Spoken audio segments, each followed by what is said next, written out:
Dans les années 1950, la plupart de l'humanité n'avait pas encore atteint le stade industriel du développement. Et on a longtemps pensé que le développement était réservé à des vieilles élites mondiales qu'on appelait l'Occident. Mais petit à petit, la plupart des pays ont réussi à trouver la formule pour arriver au développement et pour vivre comme les autres, à tel point qu'aujourd'hui, le centre de gravité de la finance mondiale a basculé de l'Europe vers l'Asie. L'Afrique, une promesse, ça veut dire en quelque sorte que l'Afrique est une promesse qu'on attend. On attend que l'Afrique arrive à ce stade de développement. Dans les mêmes années 50, on pensait que l'Afrique y arriverait avant l'Asie. C'était des pays qui avaient des difficultés. On pensait que le taoïsme était une philosophie qui empêchait à l'Asie d'être combative, ainsi de suite. L'Asie y est parvenue. Alors, la dernière promesse de l'humanité d'arriver à ce stade de développement, c'est l'Afrique. C'est l'Afrique qu'on attend pour mettre en œuvre les éléments nécessaires pour y arriver. L'Afrique souffre de plusieurs maux, dont la stabilité. Vous avez parlé des bonnes croissances de 7%, de 10%. Le problème, c'est de maintenir ces croissances assez durablement. Il faut une bonne croissance 7 à 10%. La communauté économique s'entend à peu près là-dessus pendant une dizaine, voire une quinzaine d'années pour commencer à voir l'émergence. Malheureusement, ça dure 3, 4, 5 ans. Il y a un coup d'État qui change ça, ou bien le système se transforme en véritable prédation des richesses et on n'arrive pas à y arriver.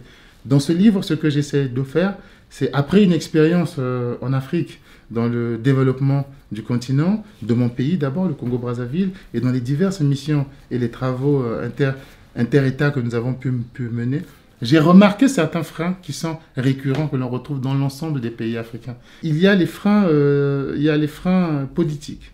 Il y a la manière que nous avons de faire de la politique que certains appellent la démocrature, c'est-à-dire la fausse démocratie qui ne sert qu'à entretenir certains clans au pouvoir, et ces clans qui arrivent pour prendre les richesses du pays et non pour en produire. Nous avons une vision économique qui est celle de la consommation, de la prédation, plutôt que de la production des richesses. J'ai souvent une image que je donne où je dis que l'Europe, peut-être à cause des saisons, s'est construit philosophiquement en préparant l'avenir. Parce que si en Europe, si on ne cultive pas l'été pour vivre les jours difficiles d'hiver, on meurt.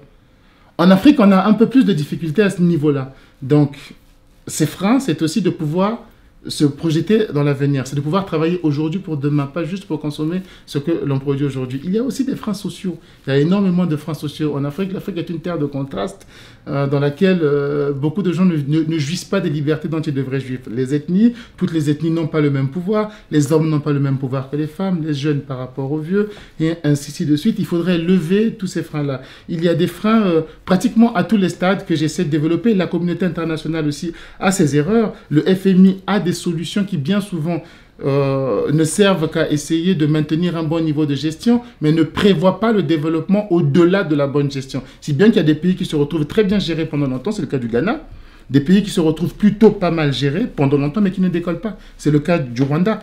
Le Rwanda est un pays plutôt pas mal géré économiquement depuis une vingtaine d'années. Malheureusement, le produit intérieur brut du Rwanda est équivalent à celui de la RDC, qui est le pays le plus mal géré. Tout simplement parce qu'il reste à un stade de gestion quotidienne, mais ne pense pas à développer, à en gagner un peu plus. On ne trouve pas les moyens.